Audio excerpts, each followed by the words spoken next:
Hello friends आपका बहुत बहुत स्वागत है मेरे इस यूट्यूब चैनल पर। और आज आपके लिए मैं बहुत अच्छी वीडियो लेके आ चुका हूँ। इस वीडियो में पूरे बने रहिए, मैं आपको इस वीडियो में पूरी चीज़ बताने वाला हूँ। और चैनल पे अब तक नया आए तो चैनल को प्लीज़ सब्सक्राइब कर लीजिए और इस वीडियो को आगे चल के आप एक लाइक दबा देना, क्योंकि मैं आपको अच्छी से अच्छी जानकारी इस वीडियो में देने वाला हूँ। तो चलिए फिर वीडियो स्टार्ट करते हैं। दोस्तों, आज का वीडियो हमारा सोलर सेल का वायरिंग हम किस प्रकार से हमारे घर में करेंगे उसके बारे में है। दोस्तों, यहाँ पे आप एक सोलर सेल देख रहे हैं। यहाँ पे जो हमने सोलर सेल का इस्तेमाल किए थे, यदि ये 12 वोल्ट का है तो यहाँ पे जो हम बैटरी का इस्तेमाल करेंगे वो भी हमारा 12 वोल्ट का बैटरी होगा। ठीक है दोस्तों, यहाँ पे जो हमारा बैटरी होगा उसका रेटिंग यानी कि वोल्टेज हमारा सोलर सेल के बराबर होना चाहिए। दोस्तों, ये जो हमारा सोलर सेल है, इसको यदि हमें इस बैटरी को चार्ज करने के लिए इस्तेमाल करना है तो यहाँ पे हम डायरेक्ट कनेक्शन नहीं करते हैं। यहाँ पे हमें एक सोलर चार्ज कंट्रोलर का इस्तेमाल करना पड़ेगा। ये हमारा सोलर चार्ज कंट्रोलर होता है। अब ये जो हमारा सोलर चार्ज कंट्रोलर है, इसके द्वारा हम बैटरी को चार्ज करेंगे। ठीक है, अब ये जो हमारा सोलर चार्ज कंट्रोलर है, इसको इनपुट पावर सप्लाई देने के लिए हम इस सोलर सेल का इस्तेमाल करेंगे।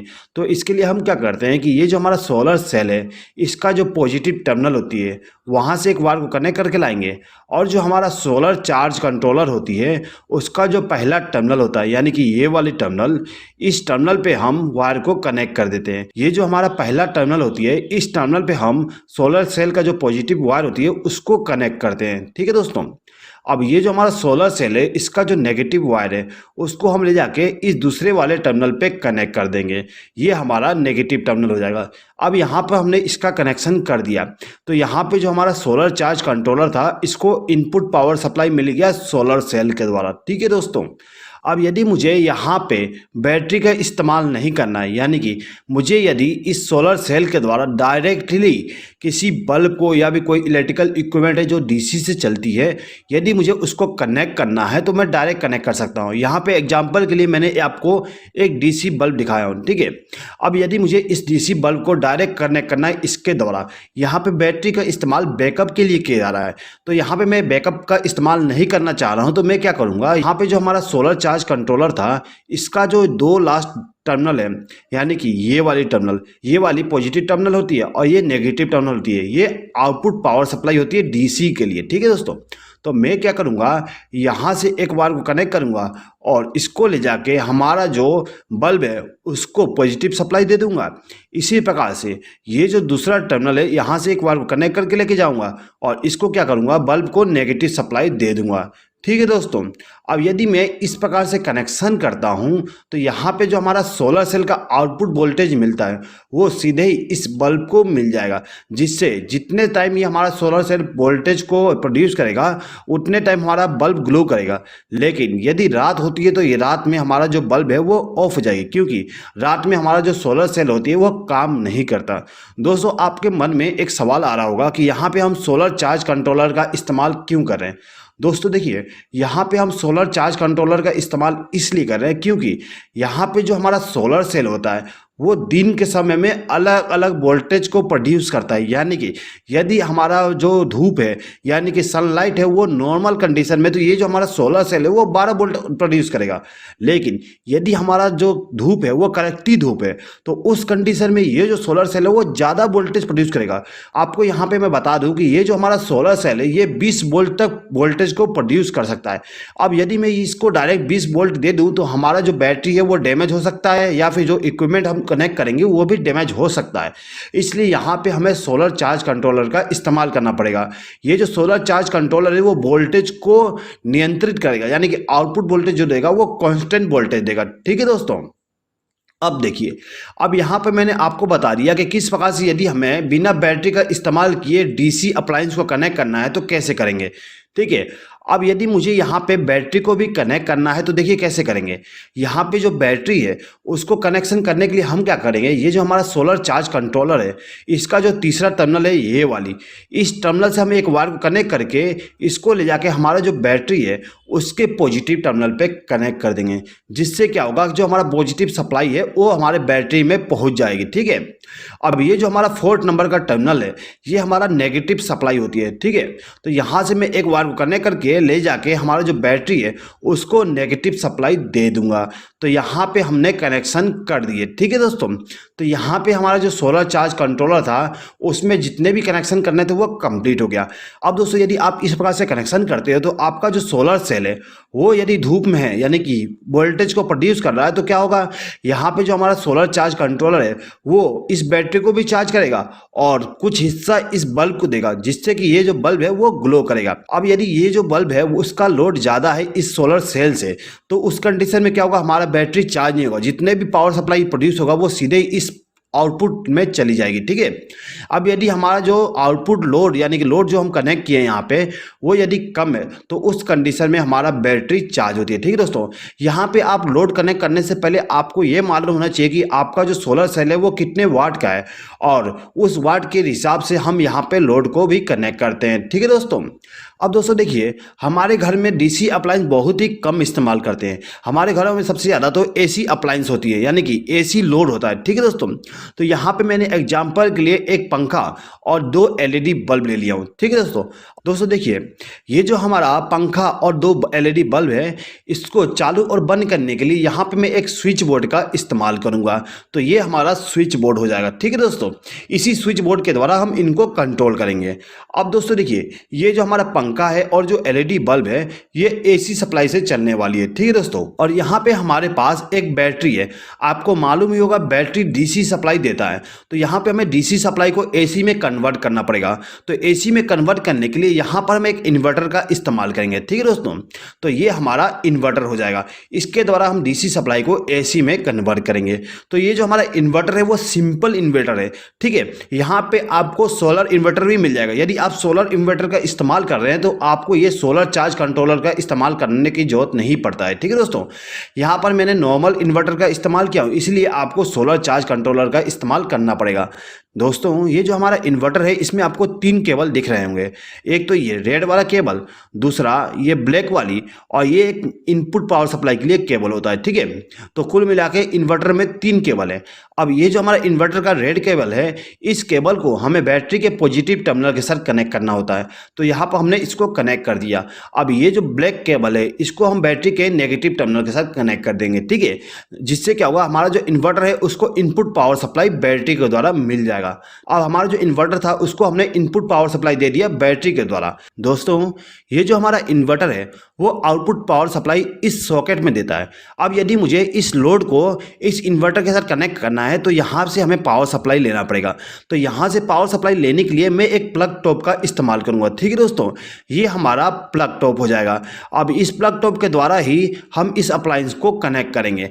दोस्तों ये जो हमारा फैन और बल्ब है इनको हम डायरेक्ट पावर सप्लाई यहाँ से ले जाके कनेक्ट नहीं करेंगे, क्योंकि ये जो हमारा अप्लायंस है उसको कंट्रोल करने के लिए यहाँ पर हमने एक स्विच बोर्ड का इस्तेमाल किए थे। तो यहाँ से जो हमारा प्लग टॉप है उसमें से एक वायर को कनेक्ट करेंगे और इसको ले जाके हमारा जो स्विच बोर्ड है उसके किसी भी एक स्विच के साथ कनेक्ट कर देंगे। ठीक है दोस्तों, जिससे क्या हुआ, ये जो हमारा स्विच बोर्ड है इसमें फेस सप्लाई आ जाएगी इन्वर्टर के द्वारा। ठीक है दोस्तों, अब दोस्तों एक चीज़ हमेशा याद रखिएगा, यहाँ पे आपका जो प्लग टॉप है उसका जो दाहिना पिन है उस दाहिने पिन पे आपको फेस सप्लाई मिलता है। ठीक है, तो ये जो दाहिना पिन है इस पिन पे आपको फेस वाली वायर को कनेक्ट करना है। ठीक है दोस्तों, अब यहाँ पर मैंने इस स्विच बोर्ड में ये जो हमारा स्विच है इसको इनपुट पावर सप्लाई मिल गया। अब ये जो स्विच है इस स्विच का इस्तेमाल मैं इस फैन के लिए करूँगा, यानी कि इस फैन को यदि मुझे चालू करना है तो इस स्विच को प्रेस करके चालू करूँगा। लेकिन ये जो हमारा फैन है इसके स्पीड को भी मुझे कंट्रोल करना है, तो उसके लिए मैंने यहाँ पे एक रेगुलेटर लगाया हूँ। तो इस फैन को कंट्रोल करने के लिए रेगुलेटर का भी इस्तेमाल करूँगा। ठीक है दोस्तों, तो दोस्तों इसके लिए मैं क्या करूँगा, ये जो हमारा स्विच है इसके आउटपुट टर्मिनल से एक वायर को कनेक्ट करूँगा और इसको ले जाके हमारा जो रेगुलेटर है उसको इनपुट पावर सप्लाई दे दूंगा। दोस्तों ये जो हमारा रेगुलेटर है इसके आउटपुट टर्मिनल से एक वायर को कनेक्ट करूंगा और इसको ले जाके हमारा जो फैन है उसको इनपुट पावर सप्लाई दे दूंगा, यानी कि फेस सप्लाई दे दूंगा। दोस्तों ये जो हमारा फैन होता है उसके बीच में एक कैपेसिटर को भी कनेक्ट करते हैं। दोस्तों यदि आप जानना चाहते हैं कि किस प्रकार से हम फैन का वायरिंग करते हैं तो उसके लिए मैंने एक वीडियो बनाया था। उस वीडियो में बहुत ही अच्छे तरीके से एक्सप्लेन किया था कि किस प्रकार से हम फैन का वायरिंग करते हैं। दोस्तों यदि आप उस वीडियो को देखना चाहते हैं तो उसका लिंक मैंने डिस्क्रिप्शन में दे दिया हूं, आप वहां पे क्लिक करके उसको देख सकते हैं। ठीक है दोस्तों, चलिए आगे बढ़ते हैं। अब दोस्तों देखिए, ये जो मेरा सॉकेट है इसको कंट्रोल करने के लिए मैं इस स्विच का इस्तेमाल करूंगा। ठीक है, तो इस स्विच को इनपुट पावर सप्लाई देने के लिए मैं क्या करूंगा, यहां से एक वायर को लूप करके इस स्विच को इनपुट पावर सप्लाई दे दूंगा। अब ये जो हमारा स्विच है इसके आउटपुट टर्मिनल से एक वायर को कनेक्ट करूंगा और इसको लेके हमारा जो सॉकेट है उसके दाहिने वाले पिन के साथ कनेक्ट कर दूंगा। ठीक है दोस्तों, तो यहाँ पे हमारा जो सॉकेट था उसको फेज सप्लाई मिल गया। अब दोस्तों देखिए, ये जो हमारा बल्ब है ये वाली, इस बल्ब को कंट्रोल करने के लिए मैं इस स्विच का इस्तेमाल करूंगा। तो इस स्विच की तरह हम कैसे इस बल्ब को कंट्रोल करेंगे देख लीजिए। ये जो स्विच है इसको इनपुट पावर सप्लाई देने के लिए यहाँ से एक वायर को कनेक्ट करूंगा और ये जो स्विच है इसके इनकमिंग टर्मिनल पे कनेक्ट कर दूंगा। अब ये जो हमारा स्विच है इसके आउटगोइंग टर्मिनल से एक वायर को कनेक्ट करूंगा और इसको ले आके हमारा जो बल्ब है उसको फेज सप्लाई दे दूंगा। ठीक है दोस्तों, अब दोस्तों देखिए, ये जो हमारा दूसरा बल्ब है इसको कंट्रोल करने के लिए इस स्विच का इस्तेमाल करूंगा। तो इसको भी सेम कनेक्शन करूंगा, यहाँ से एक वायर को कनेक्ट करके इस स्विच को इनपुट पावर सप्लाई दे दूंगा और इसके आउटगोइंग टर्मिनल से एक वायर को कनेक्ट करके इस बल्ब को हम फेज सप्लाई दे देंगे। तो यहाँ पे हमारा जो फेज सप्लाई का कनेक्शन था वो कंप्लीट हो गया। ठीक है दोस्तों, यदि आपको ये वीडियो पसंद आता है तो प्लीज़ इस वीडियो पे आपका प्यार और सपोर्ट दिखा दीजिएगा। दोस्तों, प्यार के लिए इस वीडियो पे लाइक कर दीजिएगा और सपोर्ट के लिए एक प्यारा सा कमेंट कर दीजिएगा। दोस्तों, आपके लाइक और कमेंट ही मुझे इंस्पायर करते हैं कि आपके लिए और भी अच्छे अच्छे वीडियो बनाऊं। तो प्लीज़ लव और सपोर्ट दिखाने के लिए ना भूलिएगा। ठीक है दोस्तों, चलिए आगे बढ़ते हैं। अब हमें क्या करना है, न्यूट्रल सप्लाई का कनेक्शन करना है। न्यूट्रल सप्लाई का कनेक्शन करने के लिए ये जो हमारा प्लग टॉप है इसका जो लेफ्ट हैंड साइड वाली पिन है ये वाली, ठीक है, इस पिन के साथ हम क्या करेंगे, एक वायर को कनेक्ट करेंगे और इसको ले जाके हमारा जो सॉकेट है इस सॉकेट के बाएं वाले पिन में कनेक्ट कर देंगे। ये जो लेफ्ट हैंड वाली पिन है वो हमारा न्यूट्रल सप्लाई के लिए हो जाएगी। अब यहाँ पे हमारा जो लोड था उनको भी न्यूट्रल सप्लाई देना है। तो इनको न्यूट्रल सप्लाई देने के लिए मैं यहाँ से एक वायर को लूप करूँगा और इसको ले जाके हमारा जो फैन है उसको न्यूट्रल सप्लाई दे दूंगा। ठीक है दोस्तों, अब यहाँ पे जो हमारा बल्ब है उनको भी न्यूट्रल सप्लाई देना है। तो उसके लिए यहाँ से एक वायर को लूप करूंगा और इन दोनों बल्ब को न्यूट्रल सप्लाई दे दूंगा। अब दोस्तों देखिए, ये जो हमारा सॉकेट है इस सॉकेट में एक और पिन दिख रहा हुआ है, ये मोटा वाला पिन। इस मोटे पिन में हमें अर्थ कनेक्ट करना होता है। तो यहाँ से मैंने एक वायर को कनेक्ट करके लाया और इसको इस टर्मिनल पे कनेक्ट कर दिया। दोस्तों, ये जो वायर है वो अर्थिंग के द्वारा कनेक्ट हो रही है। अर्थिंग हम क्या करते हैं, बिजली के खंभे से लेके आते हैं या फिर हमारे घर में एक रोड को जमीन के अंदर गाड़ के अर्थ को कनेक्ट करते हैं। दोस्तों, यदि आप अर्थिंग के बारे में जानना चाहते हैं तो उसके लिए मैंने एक वीडियो बनाया, उस वीडियो का लिंक मैं डिस्क्रिप्शन में दे दूंगा, आप वहाँ पर क्लिक करके देख सकते हैं, यानी कि जानकारी ले सकते हैं। ठीक है दोस्तों, चलिए आगे बढ़ते हैं। अब दोस्तों देखिए, ये जो हमने यहाँ पे इन्वर्टर का इस्तेमाल किए थे, इस इन्वर्टर में एक और एडिशनल बेनिफिट है। क्या एडिशनल बेनिफिट है दोस्तों, देख लीजिए। ये जो इन्वर्टर है इस इन्वर्टर को हम एसी पावर सप्लाई के द्वारा भी चार्ज कर सकते हैं, यानी कि एसी पावर सप्लाई देने पे यहाँ पे आउटपुट पावर सप्लाई मिलेगा इस बैटरी को चार्ज करने के लिए। ठीक है, तो कैसे इसको चार्ज करेंगे उसको बारे में भी समझ लिए। यहाँ पे हमें इन्वर्टर को एसी पावर सप्लाई से चार्ज करने की जरूरत क्यों है दोस्तों, समझ लीजिए। दोस्तों, ये जो हमारा सोलर सेल है वो केवल धूप में काम करता है, यानी कि इस सोलर सेल पे यदि रोशनी पड़ती है तो ये क्या करेगा, वोल्टेज को प्रोड्यूस करेगा, जिससे हमारा जो बैटरी है जो है वो चार्ज होगा। अब यदि हमारा जो सीजन है वो बरसात का या फिर ठंड का मौसम है तो उस बरसात के मौसम में या फिर ठंड के मौसम में क्या होता है, धूप बहुत कम निकलता है, जिसके कारण से हमारा जो बैटरी है वो अच्छे से चार्ज नहीं हो पाता। उस कंडीशन में हमें इस बैटरी को चार्ज करने के लिए एसी पावर सप्लाई की जरूरत पड़ेगा। ठीक है, तो यहाँ पे मैं आपको बता देता हूँ कि कैसे चार्ज करोगे। ठीक है दोस्तों, तो दोस्तों ये जो हमारा इन्वर्टर है इसको एसी पावर सप्लाई द्वारा चार्ज करने के लिए यहाँ पर हम एक सॉकेट का इस्तेमाल करेंगे। ठीक है दोस्तों, ये जो सॉकेट है इस सॉकेट को इनपुट पावर सप्लाई देने के लिए यहाँ पे मैं एक एमसीबी का इस्तेमाल करूंगा। अब ये जो हमारा एमसीबी है इस एमसीबी में जो इनपुट पावर सप्लाई होगा वो मेन पावर सप्लाई होगा, यानी कि जो बिजली के खंभे से पावर सप्लाई आती है उसको हम देंगे। ये जो हमारा एमसीबी था उसके एक टर्मिनल पे मैंने फेज सप्लाई कनेक्ट कर दिया और दूसरे टर्मिनल पे न्यूट्रल सप्लाई कनेक्ट कर दिया। अब ये जो हमारा एमसीबी है इसके आउटगोइंग टर्मिनल से मैं क्या करूंगा, न्यूट्रल सप्लाई को कनेक्ट करूंगा और इसको ले जाके हमारा जो सॉकेट है उसको न्यूट्रल सप्लाई दे दूंगा। ठीक है, अब यहाँ पे जो हमारा फेज वाली टर्मिनल है उसमें से एक वायर को कनेक्ट करूंगा और इसको ले जाके ये जो हमारा स्विच है इसको इनपुट पावर सप्लाई दे दूंगा। अब मैं क्या करूंगा, ये जो हमारा स्विच है इसके द्वारा मैं इस सॉकेट को कंट्रोल करूंगा। तो इसके लिए क्या करूंगा, यहाँ से आउटपुट सप्लाई से एक वायर को कनेक्ट करूंगा, इस सॉकेट को फेज सप्लाई दे दूंगा। दोस्तों यहाँ पे जो कनेक्शन था मैंने उल्टा कर दिया हूँ, यानी कि फेज सप्लाई को मैंने बाएं वाले पिन पे कनेक्ट कर दिया और न्यूट्रल सप्लाई को दाएं वाले पिन पे।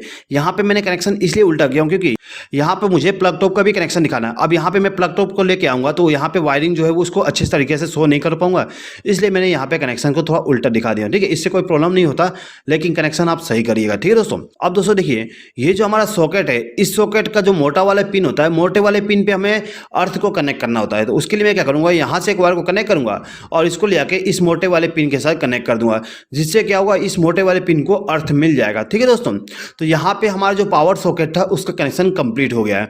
अब मुझे क्या करना है, इस सॉकेट के द्वारा इस इन्वर्टर को इनपुट पावर सप्लाई देना है, यानी कि चार्जिंग के लिए इनपुट पावर सप्लाई देना है। तो उसके लिए मैं क्या करूंगा, यहाँ पे एक प्लग टॉप का इस्तेमाल करूंगा। इस प्लग टॉप के द्वारा मैं इसको इनपुट पावर सप्लाई दूंगा। अब दोस्तों देखिए, ये जो केबल है, यानी कि चार्जिंग वाली जो केबल है, उस केबल को मैं क्या करता हूँ, एक वायर को कनेक्ट करके लाऊंगा और इस प्लग टॉप के साथ कनेक्शन कर दूंगा। दोस्तों यहाँ पे मैं प्लग टॉप का कनेक्शन आपको एक्सप्लेन नहीं करूंगा क्योंकि आपको प्लग टॉप का कनेक्शन आता ही होगा। दोस्तों यहाँ पे जो हमारा वायरिंग था वो कंप्लीट हो गया। दोस्तों यहाँ पे एक चीज समझ लीजिए, दोस्तों ये जो हमारा सॉकेट है उसको हमेशा चालू करके ना रखिएगा।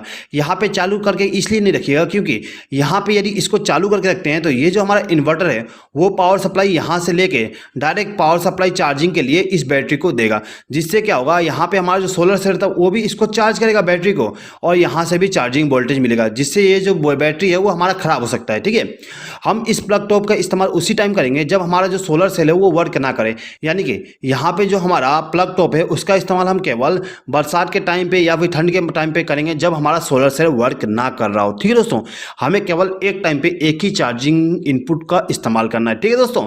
तो दोस्तों आई होप कि आपको ये वीडियो पसंद आया होगा। दोस्तों यदि आपको ये वीडियो पसंद आया तो प्लीज़ इस वीडियो पर लाइक, शेयर और कमेंट कर दीजिएगा, और यदि अभी तक आपने हमारे चैनल को सब्सक्राइब नहीं किया तो सब्सक्राइब भी कर लीजिएगा। इस वीडियो को देखने के लिए धन्यवाद।